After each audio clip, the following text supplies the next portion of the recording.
It's the GITA Interviews, the premier global IT solution podcast, where we talk to the CEOs and business leaders who are growing their companies through global partnerships. I'm your host, Emery Geosits, the Executive Director of the Global IT Alliance. Hello and welcome to the GITA podcast. I'm very excited for our guest today. Jamal Khan is the Chief Growth and Innovation Officer from Connection, and he's joining us today from Weston, Connecticut, not, unfortunately, the beautiful state of New Hampshire where Connection's headquartered, but we fully understand. Hi, Jamal. How are you? Hey, Emery. Good to always meet up with you and great to be here. Absolutely. Absolutely. Good to see you as well. So exciting times across our industry, exciting times across Connection. I know you've been with Connection 6 years now. Can you kind of touch on the evolution that you've seen since you joined Connection and some of the innovations that have come across? Well, that's an excellent question. And I know you've been at Connection perhaps even longer than I have. So you kind of understand the underlying culture within Connection. It's a constantly evolving culture. Mm-hmm. It's now a 40-year-old company, and it's certainly gone through those cycles that we often encounter in IT. And so of late, the last 6 years, the cycle's primarily been driven by a lot of innovation and changes with respect to cloud, with respect to data, and its overall impact on the products that we sell for our clients. So we've in the last 6 years seen an immense investment shift. It's a cultural rethink. It's a rethink around the velocity of the business. It's also sort of perhaps in some respects looking at a more expansive view on the risks that we take that we perhaps historically did not. So that I know is not a clear exacting answer, but I think one thing that we can unequivocally express is that we're now a more data-driven company and more deliberative in terms of defining and building our strategy over the long run. So those are some of the few things that we've done, but certainly significant impact on the changing landscape around tech, and that manifests within Connection, both in terms of a change of culture, but also very data-driven business, and its downstream impact on how we market, how we outreach our clients. And so those are some of the things that I've seen certainly take foot within Connection the last 6 years. Absolutely. And you know, not an easy task for a 40-year-old company, especially with the level of tenure you have and the great people within the organization. It's hard to believe that it has been 40 years, but that's certainly not an easy task to kind of direct that ship in a more innovative way. So I'm happy to hear that. So of course, like every CEO I talk to and C-level executive within our industry, there's been the COVID challenge. And I'd love to hear how you guys, headquartered there in New Hampshire with a lot of employees coming into the office every day, how has that affected your business? What changes did you have to implement when COVID hit and continues today? Yeah, so that's an excellent question. And I think we've done a lot of self-reflection, a lot of thinking over the course of the last two plus years. And the COVID challenge was not sort of a ubiquitous singular challenge, right? It manifested in so many different ways. First there was that immediate concern and challenge with respect to every employee's safety and health concerns. Mm-hmm. That was almost, the genesis of this overall process. It certainly followed through in terms of how do we maintain an organizational structure that's productive, that still works in unison. Today, 2.5 years later, that challenge manifests in how do we sustain culture, right? Mm-hmm. So as with a distributed workforce, that's a pretty significant challenge as well. And certainly as you're bringing in new employees, having them within that office environment gives us the ability to drive our great culture, which is becoming a challenge for all organizations. Additionally, the manifestation of supply chain challenges, right? So that certainly hit our industry and all of our GITA members as well, which are the constraints around products that are staple to our industry. And so sort of aligning our operational structure to take into account those shifts and challenges, which can mean something as simple as maybe taking additional inventory of products, maybe working with clients to establish a pre-stocking strategy. So all of that fleshed itself out over the course of the last 2 years. But again, I think the good thing with Connection that our data journey and our sort of digital journey had begun prior to the COVID challenge. So I think all it did was, in some respects, amplified our execution strategy on how do we make ourselves a more nimble, higher velocity organization that's more data driven.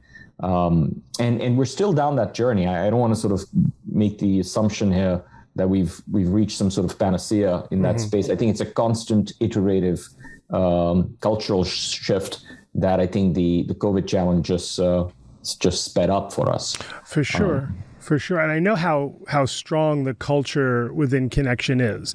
I think, the longest tenure of employees in our industry tends to be with Connection. Folks, when they're there, don't leave there. So you're exactly right. To maintain that culture certainly was a challenge.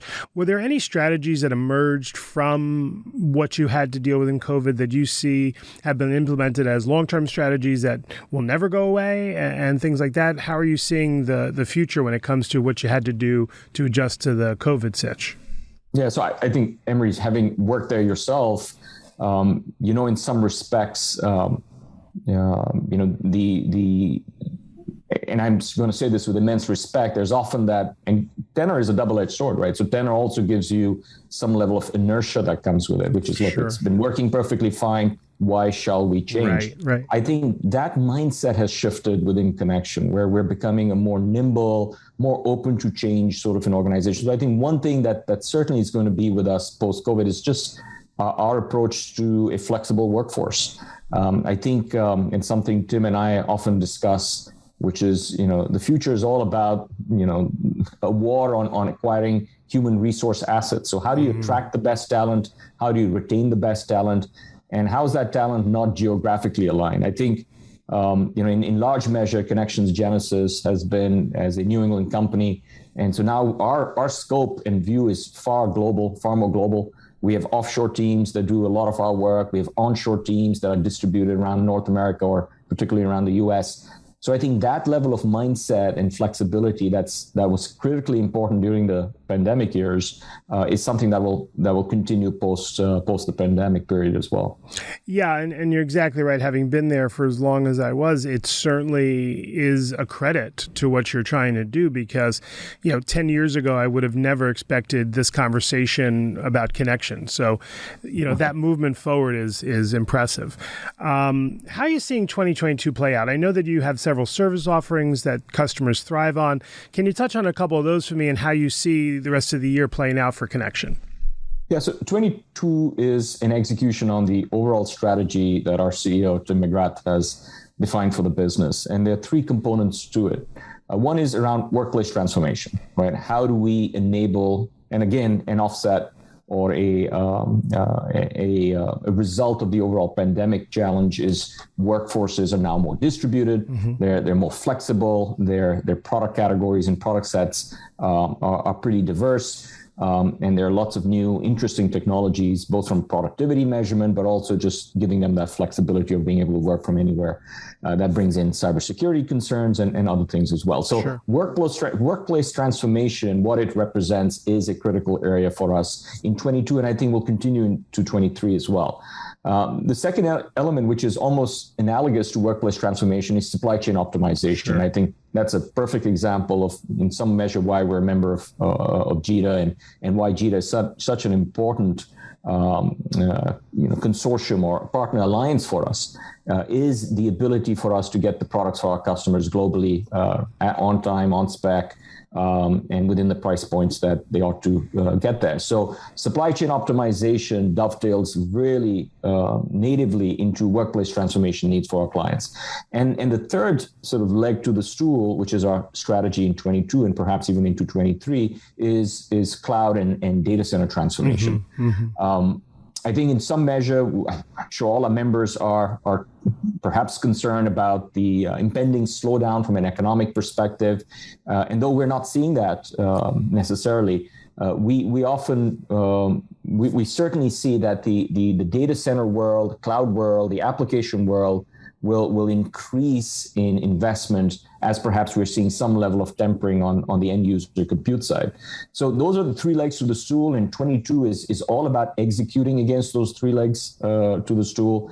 And so I'm super excited in being able to sort of help the organization in driving some of those areas. Yeah, absolutely. I think there's a component, you touched on this when it comes to what we're hearing about the economy over the next 18 months and a potential slowdown. I think where our industry has been somewhat protected is that we're still playing catch up with a lot of supply chain and a lot of the overall pipelines for organizations and supporting them. So we're somewhat insulated from what could be coming down the pike. At least I don't want to jinx us by saying that, but if you look at it, all of our partners are having some of the best years they've ever had. We had them last year, and now we're seeing them again this year. So it's very positive to have that outlook when supply chain has forced us to continually play catch up. What are your thoughts on that?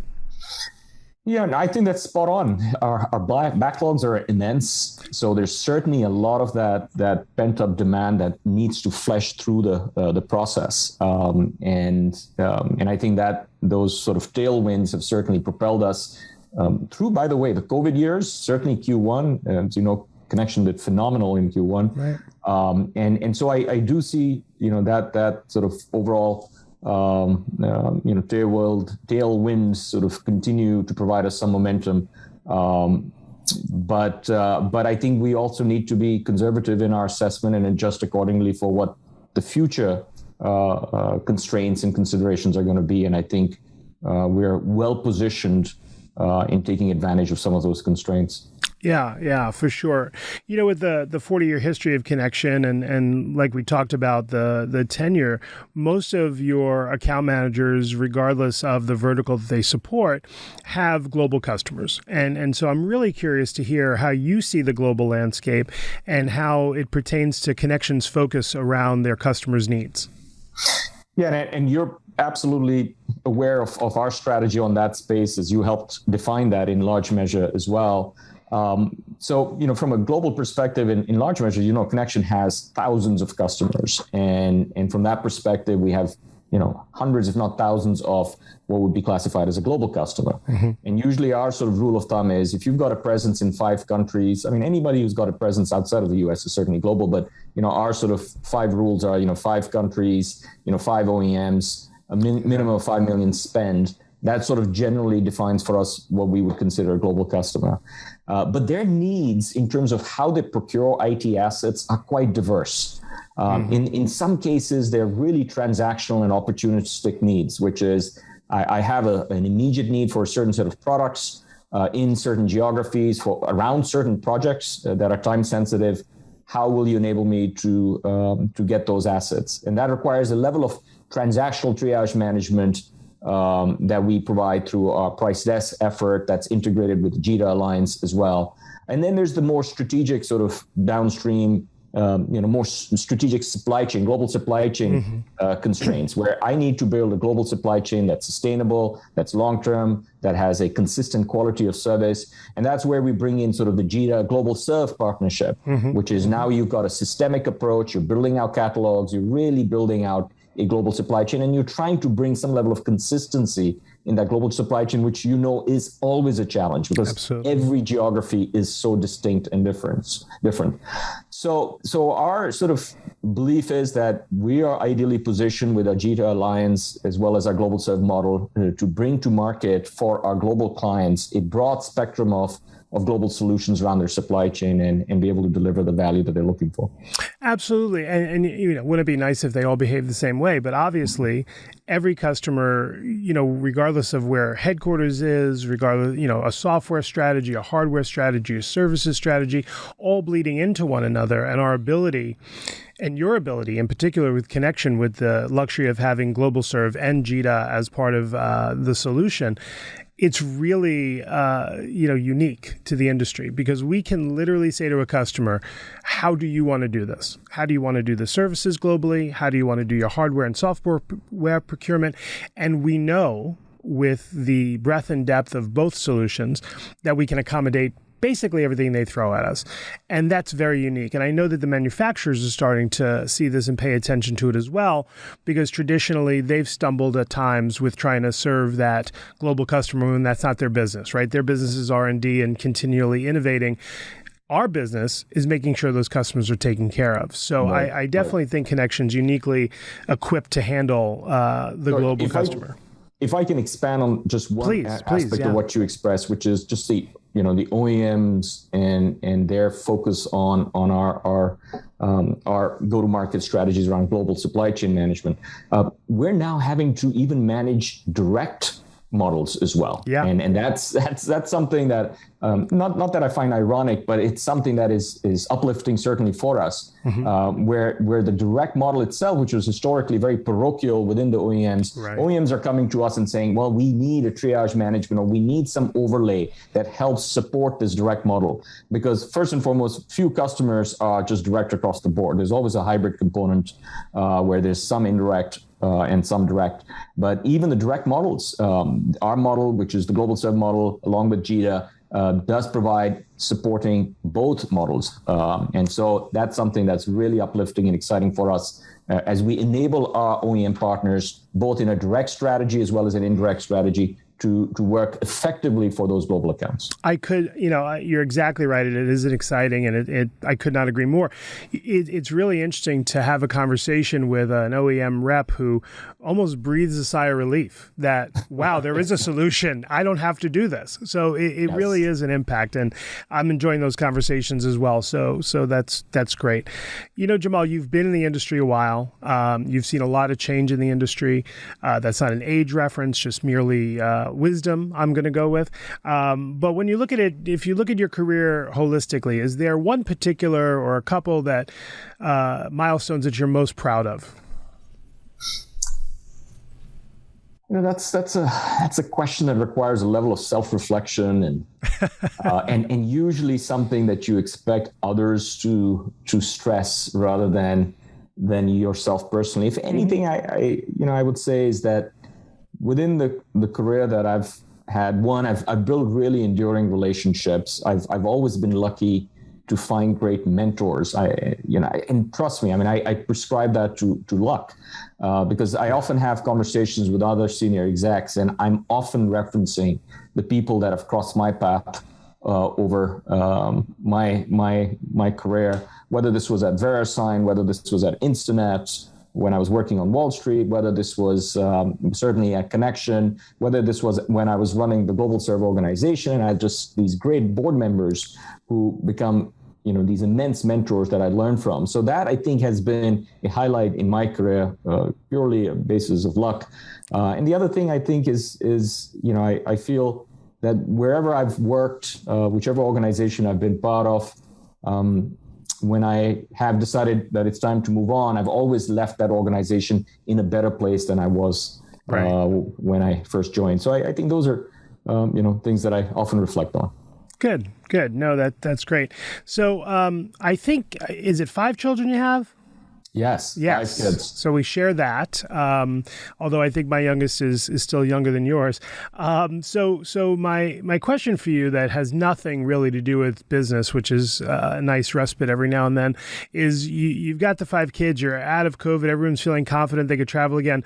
Where are you going? Where are you going as a family? What are you looking forward to? What's next?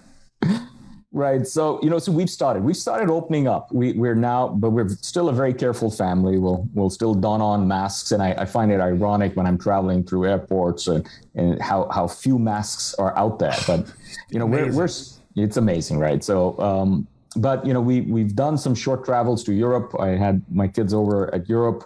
We're doing, probably a trip to LA relatively soon. A trip to Chicago as well. That's nice. Where my in-laws are. So it's just now reconnecting with family. The Europe trip had to do with my nephew was getting married. So it's now trying to reconnect with family before we make it into a personal vacation enjoyment thing more so. No, right. For sure. That's encouraging. Well, great, Jamal. I really appreciate you joining me today. I look forward to our collaboration now and as always in the future. And I appreciate you and have a great afternoon. Thank you, Emery. Always good to speak with you. Thank you. Same here. Take care. That's the GITA interview for today. Please check out www.gita.com for more information. Thanks. Thank you for listening to the GITA Interviews. To find out more about the Global IT Alliance, please visit www.gita.com or follow us for more great interviews.